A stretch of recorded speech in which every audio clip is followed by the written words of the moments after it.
जिंदगी का एक टुकड़ा चख ले जरा, आ चख ले जरा। चलो अब थोड़ी देर के लिए सुंदरवन चलते हैं, ठीक है। ठंड दस्तक दे रही थी।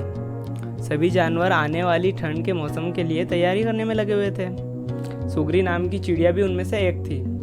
हर साल वो अपने लिए एक बहुत ही अच्छा सा घोंसला तैयार करती थी और अचानक होने वाली बारिश और ठंड से बचने के लिए उसे चारों तरफ से घास फूस से ढक देती थी।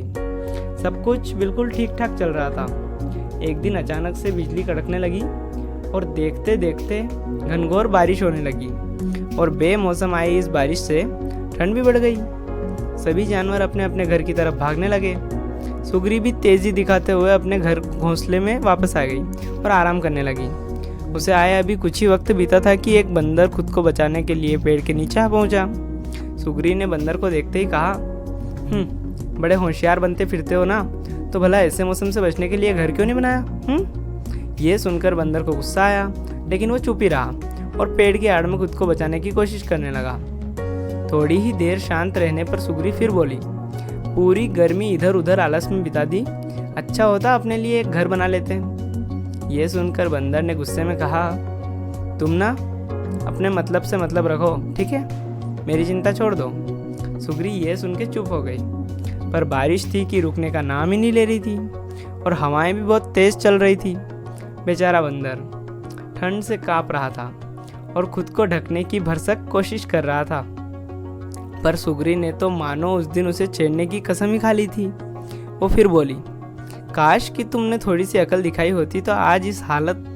सुगरी ने अभी अपनी बात खत्म ही नहीं की थी कि बंदर बकला कर बोला, एकदम चुप, अपना ये बार बार फुसफुसाना बंद करो, अपने ये गान की बातें अपने पास रखो और पंडित बनने की कोशिश मत करो। अब तक पानी काफ़ी गिर चुका था, बंदर बिल्कुल भीग चुका था और पूरी तरह से काँप रहा था। इतने में सुगरी से रहा नहीं गया, वो फिर बोली, कम से कम अब घर बनाना सीख लो। इतना सुनते ही बंदर तुरंत पेड़ पर चढ़ा और सुगरी का घोंसला तहस नहस कर दिया। उसने उसे कहा, भले ही मैं घर बनाना नहीं जानता, लेकिन मुझे तोड़ना अच्छे से आता है, ठीक है। अब सुगरी भी बंदर की तरह बेघर हो चुकी थी और ठंड से काँप रही थी। आई थिंक इस बात को जो कि अभी मैं कहने वाला हूँ ना, वो लोग अच्छे से समझ सकते हैं जो कि अभी मैरिजेबल एज होगी जिनकी, और जिनसे आए दिन उनके रिश्तेदार, घर के बड़े बुजुर्ग या फिर आस पड़ोस वाले या फिर फ्रेंड्स भी यही पूछते रहते हैं, कभी अगर किसी की शादी हो या कुछ और हो, और कब करवा रहे हो, तुम्हारा नंबर कब लगेगा। मुझे समझ में नहीं आता, भाई शादी हमारी है, करनी हमने है, रहना हमने है अपनी लाइफ पार्टनर के साथ, लोगों को क्या प्रॉब्लम हो जाती है। ऐसे ही इसी पे मुझे किसी ने एक फॉरवर्ड भेजा था।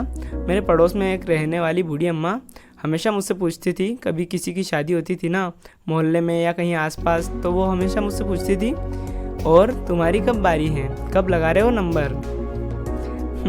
इसके आगे उसमें लिखा था कि काफ़ी दिन तक तो हम उनकी बात सुनते रहे, लेकिन जब लगा कि पानी सर से ऊपर हो गया है तो फिर पड़ोस में किसी की डेथ हुई और उसी डेथ पर वो अम्मा जी भी आई हुई थी और अपने घर से ये जनाब भी गए हुए थे।